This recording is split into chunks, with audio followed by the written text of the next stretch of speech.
ditindaklanjuti dengan Permendikbud nomor 75 tahun 2012. Jadi keberadaan kami di Dewan Pendidikan itu sekaligus melaksanakan tugas yang diamanahkan undang-undang dan dibiayai oleh pemerintah.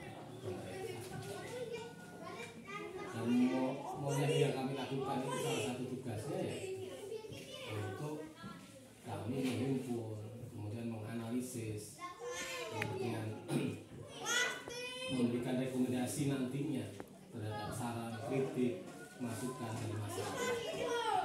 Kemudian komite sekolah ini sekali lagi yang ada di satuan pendidikan.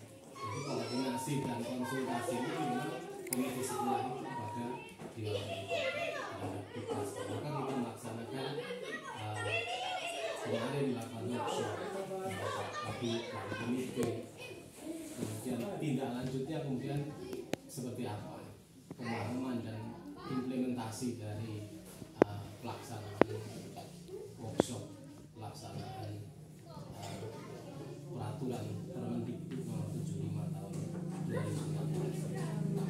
Karena sekali lagi tentang komite sekolah ini juga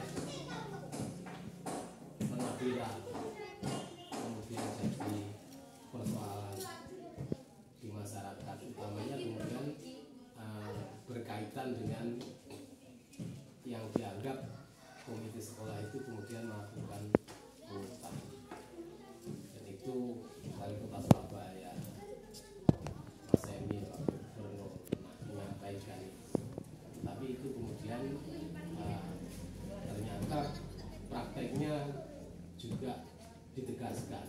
Kebetulan kami ini juga komite sekolah, jadi Pak Edi itu ketua komite, saya anggota komite. Lingkupnya di SM, selain di Dewan Pendidikan, di komite sekolah di SMK Negeri 1 Rokan. Jadi kemudian apa sih sebenarnya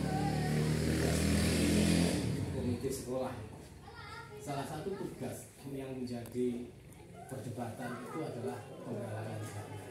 Jadi tidak ada sekolah yang indah, baik, sukses itu tanpa peran masyarakat dan pemerintah. Dari sekolah itu nggak bisa kemudian mandiri dibiayai pemerintah tanpa peran serta masyarakat dan orang tua, wali dan pemerintah. Nggak ada kemudian sekolah itu akan sukses. Disitulah kemudian dibentuk yang namanya komite sekolah. Jadi komite sekolah itu sekali lagi salah satu tugas pokoknya memang adalah melakukan penggalangan dana. Jadi penggalangan dana itu sah, nggak boleh, cuma itu bentuknya namanya bukan pungutan, namanya sumbangan. Itu yang bisa berupa saja, yaitu di sekolah, di desa. Ini banyak yang melaksanakan ya, seperti disampaikan apresiasi Pak Haji Dianto dan Pak. Jadi partisipasi itu memang bisa berupa bantuan tenaga, bantuan material, nggak harus selalu banyak uang ya. Tetapi ada kerjasama, ada bantuan. Makanya kemudian pelaksanaan seperti ini agar itu terlaksana, sekolah itu sekali lagi akan menjadi baik dan sukses itu kalau ada peran orang tua, wali dan pemerintah. Dengan demikian kami melakukan monitoring dan evaluasi ini sekali lagi kemudian membuat instrumen. Makanya Pak Abbas itu dijawab apa adanya saja. Nopo kemudian ini sebagai kritik evaluasi kami, nanti kami analisis, kami berikan rekomendasi. Termasuk ya dalam pembicaraan dengan Pak Agus, Pak Dinas Pendidikan itu ya salah satu rekomendasi memang yang harus memberikan pertimbangan tentang kepala sekolah yang menjabat itu juga dari Dewan Pendidikan. Dan itu harus dilibatkan dalam prosesnya, karena memberikan rekomendasi dan pertimbangan itu memang tugas dari Dewan Pendidikan. Begitu juga apa yang dilakukan oleh komite sekolah ini. Makanya kami melakukan monitoring dan evaluasi ini sebagai bahan kami untuk diskusikan ke depannya apa yang perlu diperbaiki nanti, apa sudah baik, kemudian pelaksanaan seperti apa.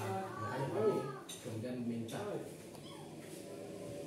instrumen dan evaluasi itu bersih, nggak apa-apa seadanya ya begitu. Memang pelaksanaannya setiap sekolah bisa berbeda-beda, tapi tidak harus dibuat yang terbaik itu enggak.